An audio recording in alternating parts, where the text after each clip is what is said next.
네, 여러분 안녕하십니까. 전주 MBC 초대석 반갑습니다. 송호성입니다. 여러분 반갑습니다. 지역 거점병원의 역할이라고 하면 지역 주민들의 건강을 책임지고 관리하는 일입니다. 요즘 지역병원에서는요, 질병을 치료하는 일뿐만 아니라 건강복지를 위한 다양한 사업들을 펼치고 있다는 소식을 가끔 접하게 됩니다. 오늘 전주 MBC 초대석 반갑습니다에서는요, 지난 3월에 취임했죠. 원광대병원 최두영 병원장과 함께 이야기를 나누겠습니다. 안녕하세요. 네, 안녕하십니까. 반갑습니다. 한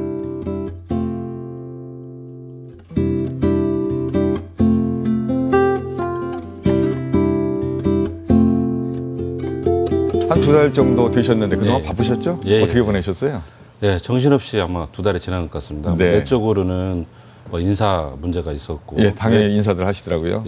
외적으로는 또 저희 병원하고 관련돼 있는 기관 단체나 또 사업체 여러 인사를 많이 다녔던 것 같습니다. 네네. 기관장이시니까 또 다니셔야죠. 또 공교롭게도 제 임기 초창기에 2가지 중요한 정부 국책사업 선정이 있어서 제 나름대로 그걸 구성원들과 준비하느라 굉장히 바빴던 것 같습니다. 아, 그 2가지 국책사업이 시급한 현안이었었군요. 네. 어떤 내용인지 소개해 주시죠. 네, 먼저 회환자 유치 선도 사업이 매년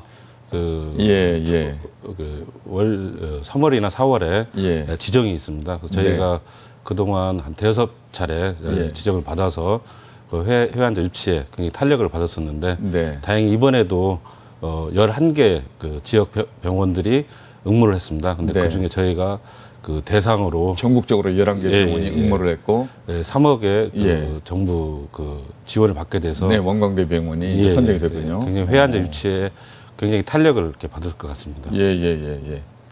그리고 두 번째는 저희가 금연 사업인데 잘 아다시피 작년에 담배값 인상에 따라서 이렇게 정부에서 추구하는 큰 사업입니다. 그래서 연 9억씩 3년간 27억 정도 정부 보조 사업인데 이것도 또한 저희가 이번에 센터로 지정을 받아서 현재 활발히 이렇게 센터 개소를 위해서 준비를 하고 있고 아마 6월 1일부터는 도민들 구석구석 전 도민들한테 혜택이 갈 수 있을 거로 이렇게 생각을 합니다.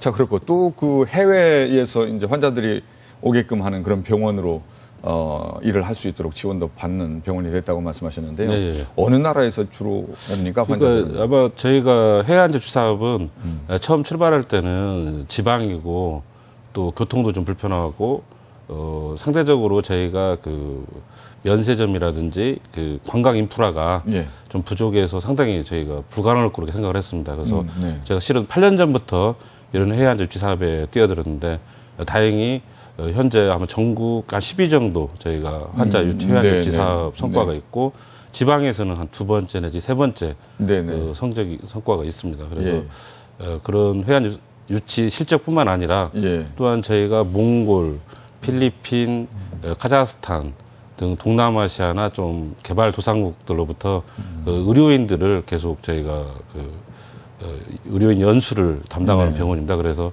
한 100여 명 이상 저희가 의료인 연수를 했고 금년에도 지금 계속 몽골로부터 상당히 많은 의료인들이 저희 병원에 와서 연수를 하고 또 자기 나라 돌아가서 이렇게 자기 나라 환자들을 치료를 이렇게 하고 있습니다.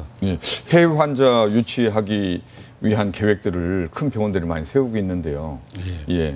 앞으로 병원이 살 수 있는 길이기도 하다 이렇게 얘기하는 것 같더라고요. 그래서 사실 이번 KTX 오픈이 사실은 많은 사람들이 아마 많은 환자 유출이 서울에 있을 것이다. 그렇죠. 수도권으로 걱정을 많이 하지만 저희 같은 경우는 오히려 인천공항에서부터 시간이 단축되기 때문에 그동안 했던 회환 유치 사업이 더욱더 긍정적 효과가 있지 않을까 이렇게 긍정적으로 생각을 하고 있습니다.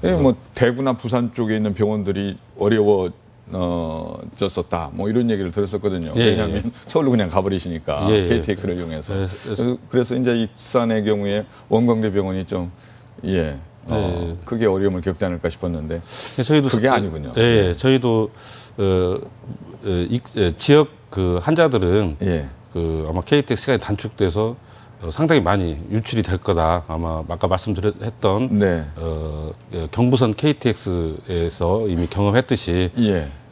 그렇지만 이미 기존에도 저희가 시간이 조금 길지만 호남선 KTX가 있었지 않습니까? 예, 있었죠. 그것도 네. 익산이 그 중심역이어서 어느 정도 거기서 내성이 생기지 않았을까 이렇게 생각을 했었습니다. 그래서 네, 네. 다행히도 지금 오픈한 지 2달이 정도 됐지만 네. 전혀 환자 유출이나 이런 것은 아직 없어서 굉장히 네, 다행스럽게 네. 생각하고 있습니다. 예, 예. 오히려 이제 해외 환자 유치하는데 도움을 받을 수 있을 것이다. 이렇게 전망을 하고 있군요. 예, 예. 예. 병원, 예. 또한, 네. 이건 제 개인적인 생각인데, 이런 수도권과 수도권 단출이 꼭 저희에게 불리하게만 작용할 거냐 해서 네. 좀 뭔가 의료 프로그램이라든지 좀 저희 지역의 어떤 관광 인프라나 이런 걸 연계를 해서 오히려 거꾸로 수도권 환자를 유출할 수 있는 어떤 프로그램을 저희가 그 질환의 특성에 따라서 개발을 하면 좀 가능하지 않을까 해서 그렇죠. 예. 구성원들과 계속 고민을 많이 하고 있습니다. 예, 예. 뭐 지역분들이 중앙으로 서울로만 가는데 서울 환자도 끌어다닐 수 있잖아요. 끌어올 수 있잖아요. 예, 예, 어렵지만 한번 저희 한번 노력을 해볼 예정입니다. 그러면 원광대병원만이 뭐 이건 가능하다라고 하는 뭐 이런 게 있어야 되지 않겠습니까? 예. 지금 현재는 뭐라고 생각하십니까? 뭐 일단 외적으로 보이는 것은 저희가 전북 권역 심내혈관 질환 센터가 예. 저희 병원에 지정이 돼 있습니다. 그래서 아마 지금 한 4, 5년 운영을 했는데 전국 11개 센터 중에 저희가 3년 연속 그 운영평가를 매년 합니다. 거기서 1등을 해서 또 인센티브도 계속 받아왔고 또 이로 인해서 관련 교수님 중에 3분이 보건복지부 장관상을 이번에 수혜를 받았습니다. 그래서 저희 병원의 자랑이고 아마 전라북도의 자랑일 수도 있을 것 같습니다. 그래서 계속 이 분야를 더 저희가 병원 차원에서도 지원을 하고 또한 그 프로그램 중에 보면 아마 도민 전체하고 같이 올 수 있는 그런 예방 프로그램이 있습니다. 그래서 저희가 아마 그 4, 5년 동안에 500차례 이상 뭐 기관이라든지 지역 주민 다양한 곳을 다니면서 건강 강좌도 시행을 했고 그리고 그 원광대병원 보니까 의료센터 활성화에도 굉장히 관심이 많더라고요. 여러 가지 센터들이 많이 있던데요. 예. 얼마나 됩니까? 저희가 센터는 뭐 아까 말씀드렸던 전북 권역 심내혈관 센터 또 국제진료협력센터 아까 말씀드렸던 또 뭐 이번에 또 신생아 집중센터, 뭐 암센터 등 뭐 상당히 많은 센터를 저희가 가지고 있습니다. 또 건강증진센터. 특히 최근에는 아마 그 많은 사람들이 건강에 대해서 관심이 많다 보니까 그 건강증진센터 역할이 상당히 강화되고 요구되어지고 있습니다. 그래서 이런 것들에 대해서 저희가 좀 열심히 지금 노력을 하고 있고 특히 뭐 전라북도가 좀 다른 전체적으로 의료에서 약한 분야가 특수검진이 유일하게 아마 전국 도중에 전라북도만 특수검진할 수 있는 그런 전문이라든지 이런 시스템이 좀 부족한 것 같습니다. 그래서 저희가 내년부터는 특수검진 쪽에 조금 병원 차원에서 좀 투자를 좀 많이 해서 그래서 좋은 교수님도 모셔오고 또 지역민의 사업체와 이렇게 같이 갈 수 있도록 이렇게 노력을 할 예정입니다. 시작하시는 입장이시기 때문에 이제 뭐 그 해결 방법 같은 것도 모색해보고 찾아보고 적용도 해보고 그러셔야 되겠죠. 뭐 세계 어린이 100명을 초청해서 의료 수술을 해줘야 되겠다. 뭐 이런 또 계획도 있더라고요. 그것은 사실은 올해가 저희 원불교 100주년이 되는 해입니다. 그렇죠. 그래서 원불교 100주년 기념 사업 중에 그렇군요. 해안 특히 동남아시아나 이제 몽골, 좀 그 카자흐스탄 이렇게 좀 의료 여건이 열악한 곳에 있는 어린이들 수술을 받지 못하는 어린이 한 100여 명을 저희 나라로 초빙을 해서 수술해지는 사업입니다. 그래서 저희 병원도 당연히 여기에 적극적으로 참여하고 있고 제가 알기로는 최근에 한 4월경에 미얀마의 선천성 구개열이 있는 환자를 첫 번째로 해서 계속 환자가 최근에도 몽골에서 4명 정도 환자가 와서 지금 수술을 받고 있는 걸로 제가 보고를 받고 있습니다. 그럼 무료로 그냥 해주는 것이겠죠? 그 원광대 병원에서만 한 100명을 하는 겁니까? 원불교 그 백준 사업회에서 예. 지원을 많이 해주시고 네. 저희는 이제 같이 거기에 이제 3개월이니 100명을 수술을 하는데 예. 거기에 이제 원광대 병원이 이제 참여를 하는 것이군요. 예. 그러니까 뭐 50명이 될지 60명이 될지는 모르지만 일단 한 4명 정도 지금 벌써 이제 수술을 노력을 해주고 있다. 이런 말씀이 되겠네요. 예. 자, 그 원장님은 어렸을 때부터 의사가 되겠다 이런 생각 하셨습니까? 사실 저는 학창 시절에는 네. 제가 법조인이 되는 게 제 꿈이었습니다. 아, 네, 그러셨군요. 아버님이 네. 공무원이어서 바람도 있고, 제 시대에는 되게 법조인이 되게 꿈인 경우가 많이 있었습니다. 네. 근데 이제 고등학교에 진학을 하고 난 뒤에 좀 여의치가 않아서 예. 제가 법조인의 꿈을 접고 좀 교수 쪽을 한번 해보고 싶다. 서울 쪽에 진학을 해서 네. 그런 꿈을 가졌는데 마침 제가 고등학교 3학년 때 제가 좀 몸이 안 좋아서 단골로 다니는 그 약사님, 선배 약사님이 있었습니다. 네. 그 약사님이 우연히 저한테 너 몰라 이렇게 물어보셔서 저 서울로 진학을 해서 너 교수를 해야 되겠다 그랬더니 너 서울 가가지고 교수기 쉽지 않을 텐데 말씀하시면서 이제 원광대학교가 이번에 새로 의과대학을 모집을 하는데 우리가 1기로 들어가면 자기가 볼 때는 그게 훨씬 교수되기가 쉽지 않겠냐. 그래서 그 결정적인 계기가 돼서 제가 원광대학교에 의과대학에 진학을 하게 된 것 같습니다. 그것이 이제 제가 의사로 들어서는 길이 되면서 그 이후로 이제 제가 꿈꿔왔던 교수까지 이렇게 된 것 같습니다. 그렇군요. 예. 그 소아청소년과 그 선생님이시잖아요. 의사 선생님이신데 그 소아청소년과를 또 선택하신 특별한 이유가 있으신가요? 제가 특별히 그 소아청소년과를 그때 선정한 이유는 없고요. 제가 의사가 됐으니까 좀 메이저 과목을 좀 해야 되겠다. 외과, 산부인과, 그렇죠. 소아과를 의학적으로 가로 해서 그 중에 하나 선정을 해야 되겠다 했고 제가 좀 애들을 그때 좀 이뻐했습니다. 그래서 그런 것들이 계기가 돼서 또 그리고 아마 치료하고 난 뒤에 가장 애우가 좋은 그런 장점이 있는 게 애기들 질병의 특성이 있기 때문에 소아청소년과를 선정을 하게 됐습니다. 네, 그렇군요. 이 소아과 가면 뭐 애들이 많이 울잖아요. 뭐 괜히 두려움에 막 떨기도 하고. 그 애기 울음소리 들으면 어떠세요? 그러니까 제가 이제 소아청소년과 의사를 그 수련 기간이나 초창기에는 사실 좀 짜증도 많이 나고 그랬지만 이제 저도 한 20년 이상 소아청소년과 전문의를 하다 보니까 그 울음소리가 울음소리로 들리는 것까지는 않습니다. 전 그게 궁금하더라고요. 그냥 저희들은 저도 어린이를 굉장히 좋아하지만은 막 떼쓰고 울고 그러면은 좀 견디기가 힘들거든요. 그런데 의사 선생님들은 특히 소아과 선생님들 늘 그 애들, 어린이들 울음소리 듣잖아요. 근데 그 음악 소리처럼 그렇게 들리는군요, 이제. 그리고 속내는. 그 울음소리 정도에 따라서 사실은 이제 어느 정도, 애가 어느 정도 아프겠다, 아니면 어떤 상황이겠다를 짐작할 수가 있습니다. 아마 이것은 올해 소아청소년과 교수를 하다 보니까 그렇습니까? 경험에서 나오는 우는 소리만 들어도 얘 상태가 어떤 상태인지 이걸 아실 수 있다는 것이죠. 대충은 알 수 있을 것 같습니다. 자, 아무튼 소아청소년과 또 교수로 쭉 재임을 하셨는데요. 학생들 많이 가르치지 않습니까? 후학들 가르치시고 또 후배 의사들 또 이렇게 양성을 하시고 하는데요. 어떤 점에 중점을 두시면서 가르치십니까? 그러니까 저도 지금 완벽하지는 않고 제가 의사 생활이 깊어져 가면서 더욱 느끼는 게 결국은 좀 품성 있는 의사가 돼야 되겠다. 그래서 제가 학교 성적이 중요한 것이 아니다.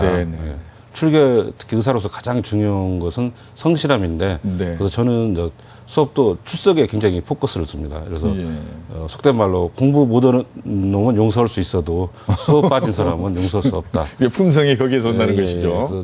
성실함이 가장 기본이 될 거고 조금 깊이 얘기를 들으면 의사 자체 직업이 자기 삶의 목적이 돼서는 안 되고 자기 삶을 완성해 가는데 의사로서의 직업이 접목이 돼야 하지 않을까 그런 고민을 많이 하고 그래서 너무 인기나 돈에 영합하지 말고 좀 소신 있게 자기 과도 선택을 하고 소신 있는 삶을 살아가는 것이 이제 어떻게 보면 이제 또 의사로서는 선배이지 않습니까? 네. 그래서 그런 말들을 우리 학생들한테 많이 하고 있습니다.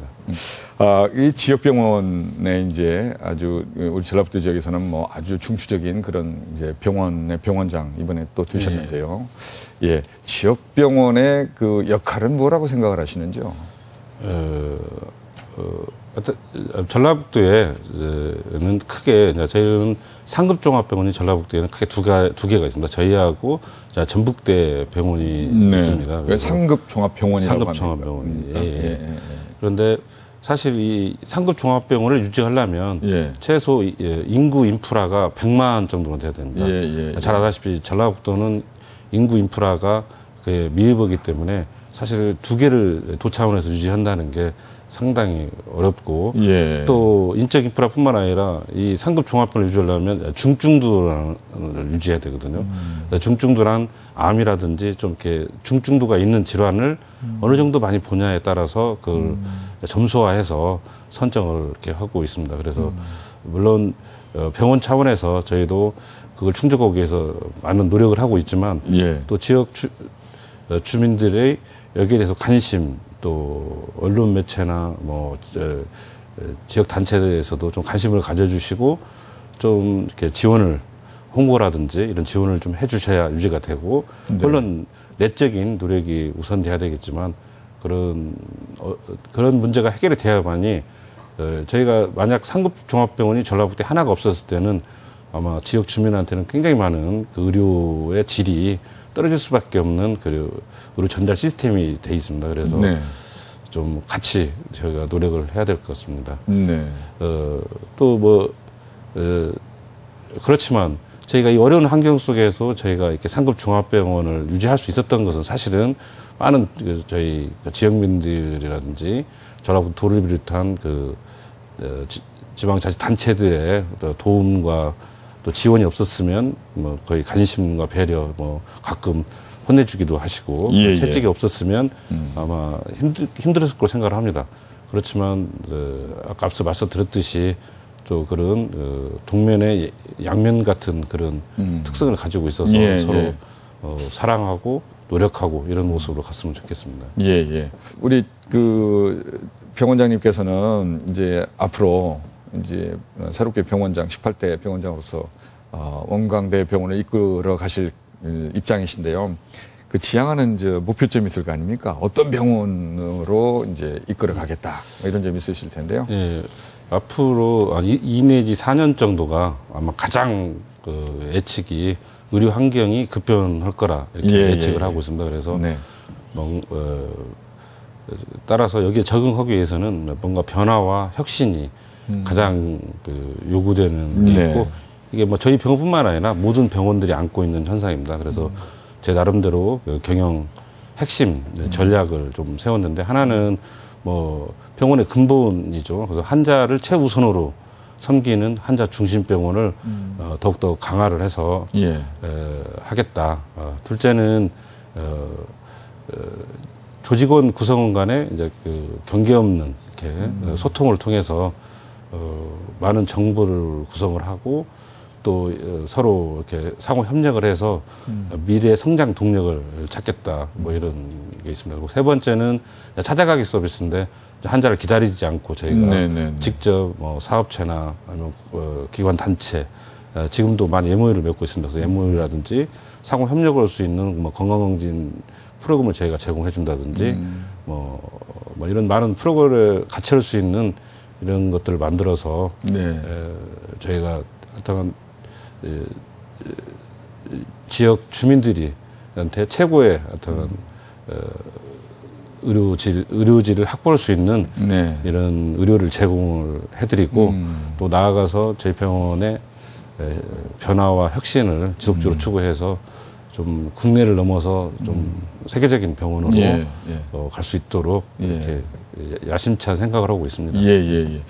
환자 중심 병원이 이제 첫 번째네요. 그러니까 세 가지 말씀하신 것 중에서 저는 우리 도민들이 건강하셔가지고 평소 건강 관리 잘하셔서 병원 관리를 없으면 좋겠어요. 근데 병원 관리 없게 되면 병원이 좀 골치 아픈 거 아닙니까? 예. 그래서 저도 그 개인적으로 지인들을 만나면 예. 병원에서는 만나지 말자 뭐 그런 걸 많이 하는데. 예. 그런 생각이 있으면서도 예. 또 이제 살다 보면 병원에 가야 될 일들이 있지 않습니까? 예. 가게 될 때는 정말 제대로 된 의료 이제 서비스를 받아야 되는 것이 이제 우리 지역민들의 입장인 것 같습니다. 도민들 입장이기도 하고요. 네. 익산 KTX를 통해서 다른 지역의 환자들이 많이 이렇게 익산 병원으로 찾아왔으면 좋겠습니다. 또 해외 환자들을 많이 유치한다고 말씀하셨는데 그런 점에 있어서도 큰 성과가 있기를 바라겠습니다. 오늘 말씀 감사합니다. 네. 감사합니다.